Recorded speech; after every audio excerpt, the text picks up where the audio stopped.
secx ও cosecx এর লেখচিত্র। তো ভাই আমরা যদি একটু খেয়াল করি secx এবং cosecx এর লেখচিত্র, এর মধ্যে একটি লেখচিত্র আমি আপনাদের জন্য করে দিচ্ছি আর একটা নিজেরা চেষ্টা করবেন। তো cosecx এর লেখচিত্রটা যদি খেয়াল করেন, cosecx = 1/sin x, অর্থাৎ যে tan আর cot এর লেখচিত্রে যেমন একটা বাড়লে আর একটা কমতো, এখানেও কিন্তু সেরকম সম্পর্ক থাকবে। অর্থাৎ sin x এর মান বাড়তে থাকলে cosecx এর মান কমবে, sin x এর মান যখন কমা শুরু করে cosecx এর মান বাড়বে। sin x এর মান যদি 0 এর কাছাকাছি যায়, যেহেতু এটা 1/0 টেন্ডস টু ইনফিনিটি, এই cosecx এর মান অসীমের দিকে যাবে। তো এই বিষয়গুলো যদি আমরা একটু খেয়াল রাখি, তাহলে দেখেন এই যে পয়েন্টটার কথা বলা হচ্ছে, এই পয়েন্টটা থেকে এখান পর্যন্ত sin x এর মান কিন্তু কমতে থাকে।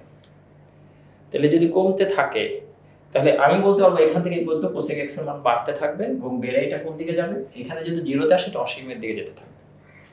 তাহলে এই অংশের গ্রাফটা ভাই দেখতে এরকম হবে।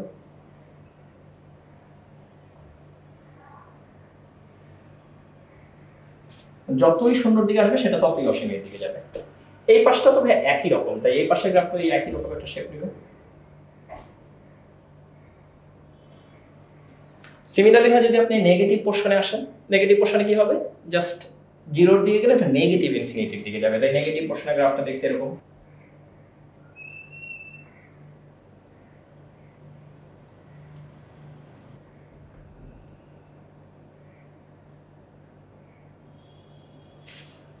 তাহলে ভাই এটা হচ্ছে আমাদের cosecx এর লেখচিত্র। অনেকটা sin x এর জাস্ট মাথা থেকে পজিটিভ অংশে, যেখানে sin x এর মান পজিটিভ সেটা উপরের দিকে, যেখানে sin x এর মান নেগেটিভ sin x এর মাথা থেকে নিচের দিকে আসতেছে। তো ভাই cosecx এর লেখচিত্র আঁকলাম, একইভাবে secx এর লেখচিত্র আঁকা যাবে। পাশাপাশি এদের ডোমেন এবং রেঞ্জ নিয়ে যদি আলোচনা করি, cosecx এর ডোমেনটা কি হওয়া উচিত আর রেঞ্জটা কি হওয়া উচিত। ভাই ডোমেনে দেখেন যেই জায়গায় sin x এর মান 0, যেমন এই পয়েন্টে sin x এর মান 0, 1/0 অসংজ্ঞায়িত, এখানে sin x এর মান 0, এই পয়েন্টগুলো বাদ দিতে হবে। এই পয়েন্টগুলো কারা হয়, এটা পাই, এটা ভাই 2 পাই, এটা 0, এটা নেগেটিভ পাই।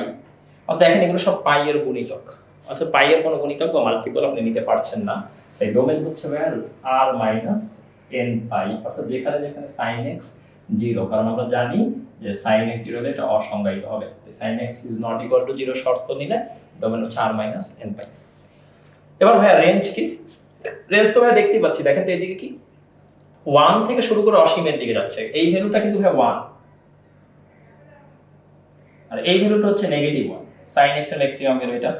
1 থেকে শুরু করে অসীমের দিকে যাচ্ছে, এটা -1 থেকে শুরু করে নেগেটিভ ইনফিনিটির দিকে যাচ্ছে। তাহলে ভাই বিষয়টা অনেকটা এরকম যে রেঞ্জটা হচ্ছে 1 থেকে শুরু করে ইনফিনিটি, -1 থেকে শুরু করে নেগেটিভ ইনফিনিটির দিকে।